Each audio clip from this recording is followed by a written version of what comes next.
everybody, welcome back to the channel. It is me, OC Steve, bringing you some geek news that happened over this lovely week. So let's go into some of it, if you will. Right out the gate, my friends over at Bounding in the Comics kind of covered a story. I covered it earlier, kind of explaining my interest, if you will, in Jupiter's Legacy. It was a great comic book written by Mark Millar, drawn by Frank Quitely. It was a part of the tapestry of his shared universe, which is known as Millar World. So you can check out that video earlier. I tried to get through the first episode, didn't really enjoy it all that much. It was just really hard to get through. It was just hard to look at. I mean, you go from a comic book that was drawn well and had a style, and then you try to adapt it to live action, and it just doesn't translate well. Something got lost in the shuffle of the production of the show. Visually, it was hard for me to watch. The characters, the drama, just that was packed in that first kind of pilot for this streaming episode, if you will, just didn't do it for me. I enjoyed the comic book a lot more than I did just the first outing. And it seems like I wasn't the only one that didn't dig it either, because Mark Millar, the creator himself, has pretty much indicated via Twitter passively and moving forward they are going to proceed with another property within the Millar world, and that is Super Crooks. Right now, Studio Bones, the same studio that produces My Hero Academia, is wrapping up and kind of putting the finishing touches on the Super Crooks animated/anime series for Netflix. And then that is majority still set in the world of Jupiter's Rising, but it's focused on the villains. So you're going to see this ragtag group of kind of C-list level villains pool together to go pull off a heist in a European country where there's really no superheroes. So they don't really face too much opposition. So they're going to be able to pull off this one big score as a group, kind of Ocean's 11 style, and kind of call it quits versus just constantly getting beat up by superheroes and being thrown into jail and never really seeing a whole lot for it. So that's pretty much the synopsis of Super Crooks.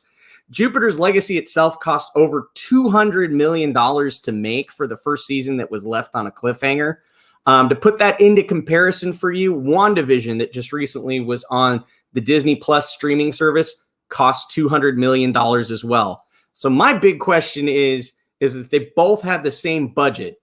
They both had the same money, materials, if you will. Obviously, we got two different products. I'm not the biggest fan of WandaVision, but visually looking at it, aesthetically, it looks a lot better. They were able to do a lot more with $200 million than, in my mind, Jupiter's Legacy. It just looked like it came off kind of as a very bad Sci-Fi Channel production. Not even bad in a B film kind of way, like bad as if I've seen better cosplays at San Diego Comic-Con than this production of Jupiter's Legacy. So I guess they've came out and they've announced via Mark Millar has revealed that they're moving ahead with Super Crooks. Also, people have been released from their contractual obligations for the show. Josh Duhamel recently got on the internet and said that he was let go by Netflix. So, you know, it is what it is. They're moving forward with Super Crooks. They're going to take the production team and move that into a live action adaptation, kind of to stretch out the life of Jupiter's Legacy and maybe put some characters in it here, there, and a little bit as cameos probably in the beginning, and hopefully bring some life back into it so maybe they can revisit this down the road. But, you know, he has plenty of other properties within his wheelhouse. I think Super Crooks is going to be a lot more fun. It's kind of, they're aiming it in the style of Loki, where you're going to be rooting for the villain and the villain's ultimately going to become a hero. And I think that the heroes have more fun. He explained it that he's kind of going for more of a Quentin Tarantino, Scorsese look to it. So I guess we'll just have to wait and see. I'm looking forward to the anime. Studio Bones puts out high caliber stuff. So that should be coming out later this year. Another article, though, from Bounding into Comic Books. The CEO of CW, Mark Pedowitz, explains the decision to rework the Powerpuff Girls pilot. Now, I've told a lot of my friends that grew up in the late 90s and early aughts that they were working on an adaptation of the Powerpuff Girls, but more importantly, a live action adaptation. And a lot of people are just scratching their heads. It's like, why do we need to revisit this? Not every superhero or animated property needs that kind of Disney-esque live adaptation. I mean, we recently just saw a week ago that Cruella came out and it's not really paying the dividends in the box office. and it's getting mediocre reviews. Obviously, they have their canned bots for Cruella that are coming out and trying to compare it to an origin story on the caliber of The Dark Knight Rises, but I don't see that. They're trying to say that Cruella is the next Joker. I don't see that. And I don't see this working at all. I get that Greg Berlanti is kind of the showrunner, and he has a long list of CW properties between The Flash, Arrow, kind of creating the television version of the DC universe, if you will, with Supergirl. He's always had his hands involved in some way, shape, or form with the DC heroes that are on the CW. So he decided to stretch way out there and take a Cartoon Network property from the late 90s and early aughts and try to bring it in as a live adaptation. But their justification for this is that the script was too campy. Now, let me kind of remind you that the Powerpuff Girls' main premise was that this scientist tried to create the perfect daughters for himself. He added sugar, spice, everything nice, and the catalyst was chemical X that gave them their superpowers, and poof, the Powerpuff Girls were born. This was a show that was very tongue-in-cheek from the get-go. They never took themselves too seriously. In fact, one of their major villains kind of had crawdad hands, kind of cross-dressed, and was the devil. So that kind of gives you an idea that, you know, there is going to be camp, and without the camp in the cartoon, there is no Powerpuff Girls. They're trying to rework it. Diablo Cody is a part of the creative writing team for this series, if you will. But I just don't see how this is going to get off the ground and it's going to work for fans that have long loved the series, where they're trying to make them like edgy. They're trying to make them mad that their childhood was taken away from them. The new character tropes, because some of the script initially that they were working with the initial pilot got out, revealed a baffling of uncharacteristic changes made to the characters and setting, including the girls turned into sex-obsessed adults and retconning the professor, which was their kind of father figure, into being an abusive father because he forced them to go out there and be heroes and combat the bad guys. So this is very uncharacter related, if you will, to the original source material. I just say, let the cartoon be a cartoon. There's no reason to have a live action adaptation so you can push your crazy politics and beliefs and try to make some weird modern day superhero female version of the Sex and the City that's just going to go awry. I mean, they were already having problems getting the pilot, launched, and now they're going back to reshoot it to double down on weird politics and wokeness. I just don't see it actually adapting forward. So the last bit I wanted to talk about was, since I live obviously here in Southern California, I mentioned in a previous video that I was happy that Disneyland was reopening. The reason why I was happy that Disneyland was reopening, not to actually be an attendant and go to the park and, buy popcorn and snacks and surplus of, merch and schlock and all that stuff, but I was more so happy for my friends that have been furloughed and haven't had a job, that have banked their livelihoods on actually being a cast member at the park. So I was happy that they are slowly reopening as our state reopens here in California. But what happened this week was they had a grand spectacle, almost a gala, if you will, for the opening of the Avengers Campus at Disneyland California Adventure. All the cast of characters was there. You had Mark, you had him there. You had a little video from Mark Ruffalo. Scarlett Johansson was there. You had Ant-Man himself show up. I mean, they had Bob Chapek. They had Kevin Feige, Ant-Man, a.k.a. Paul Rudd, and Anthony Mackie, the new Captain America, which I know there's a lot of controversy, but I could really care less because that streaming show of Winter Soldier and the Falcon was just a bunch of schlock. If I want to watch a political espionage thriller, if you will, I'll go watch an episode or 24 or The Bourne Ultimatum. This was just kind of like somebody who had little to no life experience or understanding how like a procedural and counterterrorism unit would actually take out a threat like the Flag Smashers was just totally remiss. It was just totally injected with politics and nonsense and didn't really have a focus on the story other than the United States government made a Captain America and that Captain America bad, but whatever. So they had this event. They had a lot of the celebrities Skyping. You could tell that they'd probably walked the park because they had Zoe Saldana there. They had Brie Larson there sitting ooh and ahhing kind of at an empty space. And then they had Kevin Feige come out and talk about that this is a love letter to Marvel Comics in itself. But my problem with that is that they mentioned the great minds and artistic talents that made these comic books that ultimately were the inspiration for these movies. Now you have this park, you have all the characters, you have 2 Captain Americas, you have the Steve Rogers one, you have the new Falcon one, you had every guy that was created. But my problem is if you're going to talk about that these are based on the comic books, why isn't there a statue there? Why isn't there a statue for this man who practically made the Avengers? He made Iron Man. He made Thor. He brought Captain America back and made him the team leader. He's created the Fantastic Four. He's created Daredevil, X-Men, Hulk.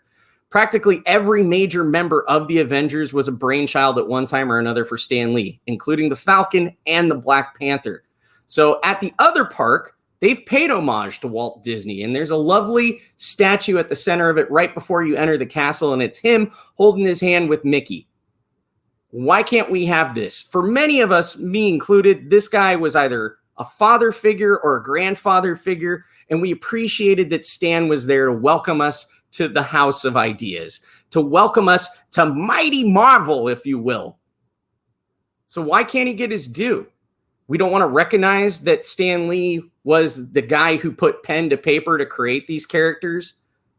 We don't want to recognize that Jack Kirby gave them shape while Stan Lee gave them their voice, that this artistic mind created all these characters and brought them into the golden age of Marvel Comics.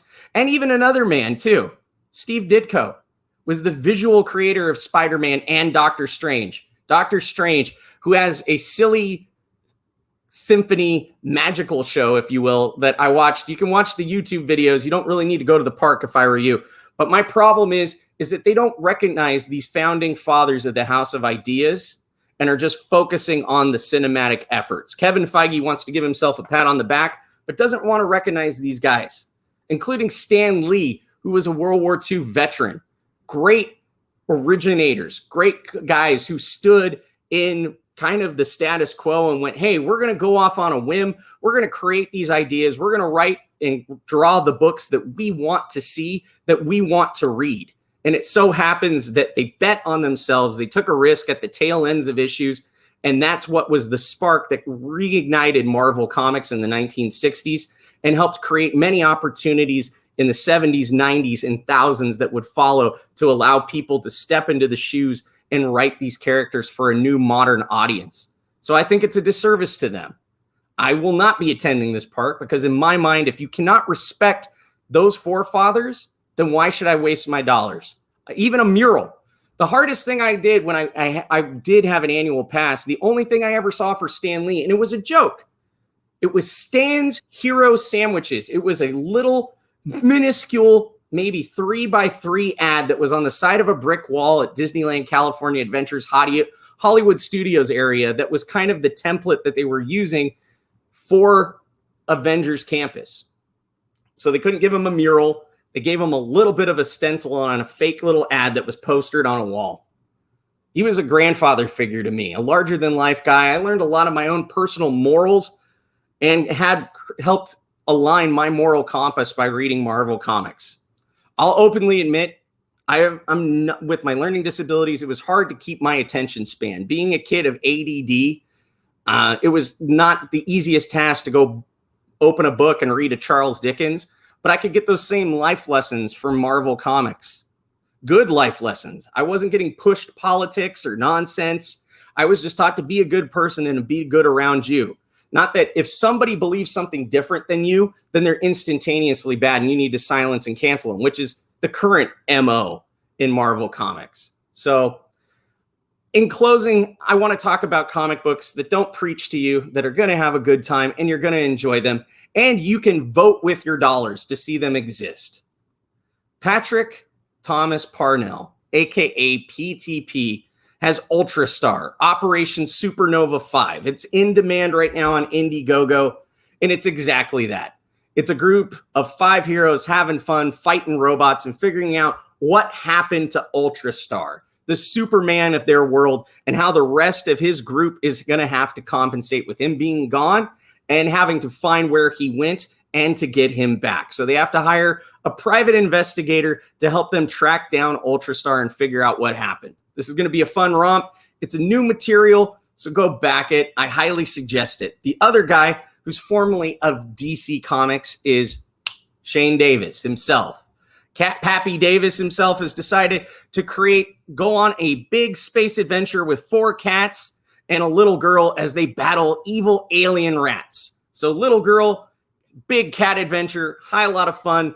If you kind of enjoy some fun romps, very similar to kind of the Green Lantern Corps, your Captain Planet, and a larger space opera with silly felines and evil rats, I highly suggest checking this out and backing it. He has a lot of perks as well along the way. But more importantly, you're just backing Shane Davis. He's a fun guy. Check out his channel. Avoid his clones because they're a little crazy on Twitter. But then lastly, let's talk about the human sunbeam himself, Mr. EVS, Ethan Van Sciver, with Rainbow the Brute, the last real man in fairyland. So he had a little romp earlier in his life with Paulina Pocket, a.k.a. Polly Pocket, and little to his knowledge, that resulted in a son named Shiro Pocket. So it's this barbarian dwarf living in a magical fairyland that's just full of crazy femininity, and he's the last toxic dude around that gives a shit and is going to have to figure out a way to masculinize his son after living in this land of silliness and having to deal with it himself. And through the process, they learn to trust each other. He learns how to become a father. Shiro kind of learns how to become a man, but it's a fun romp where they do tongue-in-cheek parodies, if you will, of all the crazy girl properties of the 1980s. Your Polly Pocket, your Rainbow Bright, your Care Bears, your Cabbage Patch Kids, and your My Little Ponies that have been turned into My Girthy Stallions. In fact, Rainbow the Brute's actual horse that he rides is called Napalm. So check this out. He has a great bunch of campaigns. I'm almost thinking about backing the executive briefcase, if you will. And the executive briefcase comes with all the perks aforementioned. It comes with all the exclusive covers. You get to choke slam a unicorn, but more importantly, the executive briefcase is an old 1980s lunchbox that's going to come with everything in it. Stretch goal was just met to add a thermos to it. You're going to get a troll doll size with some silly hair of Rainbow the Brute himself, some scratch and snip stickers, and also a pencil topper that looks like a decapitated unicorn. So it's some craziness. Also, what I mentioned previously was that he has an additional supplementary book that I feel is going to probably sell more even than Rainbow the Brute, and it's called Cool Story Bro, Tales of Toxic Masculinity. These are all old kind of, Aesop's fables, if you will, Hansel and Gretel kind of stories that are meant for girls, but we're going to turn up the toxic T up to 11 and make them stories and flip them around with boys. Most of the Comicsgate creators, artists, and writers are attached to this book. It's going to come in a leather-bound kind of tome, if you will, looking kind of like the never-ending story. So his goal with this is to get this campaign backed, which it is, but also to get Cool Story Bro on bookshelves by the holiday season at a Barnes & Noble to sell this kind of as a joke gift. So if you have a brother-in-law, a nephew, a dad, a grandfather, and you just want to give them something that's going to make them laugh, I would say Cool Story Bro is the way to go. So that's it for now. We got some probably more news coming out next week as the announcements roll out for the Electronic Gaming's Expo that's going to be happening here virtually because of the world of the beer bug. We can't attend it. So we'll get a bunch of live streams and debuts and kind of some shows of some new video games from Bethesda, Microsoft, Nintendo, Square Enix, and then my thing I'm looking forward to is Battlefield 6 with that announcement coming out in about a week and change. So hope you enjoyed your weekend. I hope you're checking out some good comics. My friend Joe M. Sontag is going to be talking about Pit. I'm going to be joining him for that because that is a property that was done in the Second Age of Image by Dale Keown. So we're going to do a deep dive into that. We're going to actually dissect each issue itself, talk about the artwork, talk about the story, and why we're excited that Dale Keown is lending his artistic talents to Comicsgate. I just bought this rad shirt that was designed by Dale Keown and drawn by him of Cyberfrog. He's going to be working on a Salamandroid story for Ethan's next campaign of Cyberfrog, which is Red Extermination. So in closing, hope you had a good time. Let me know if you're going to be going to Avengers Campus. More importantly, let me know if you think that they missed the mark by not putting a Stan Lee statue there. Will you be checking out Super Crooks? Have you checked out Jupiter's Legacy? Or are you even going to bother now knowing that the series is canceled on a cliffhanger and it might just be a waste of time to check it out, ultimately knowing that? And secondly, do you even care about a live action Powerpuff Girls? Or are you just happy with what you got and you enjoy the cartoons and check them out online? So let's keep the discussion going in the comments below, and I'll check you out on the next video. Have a good one.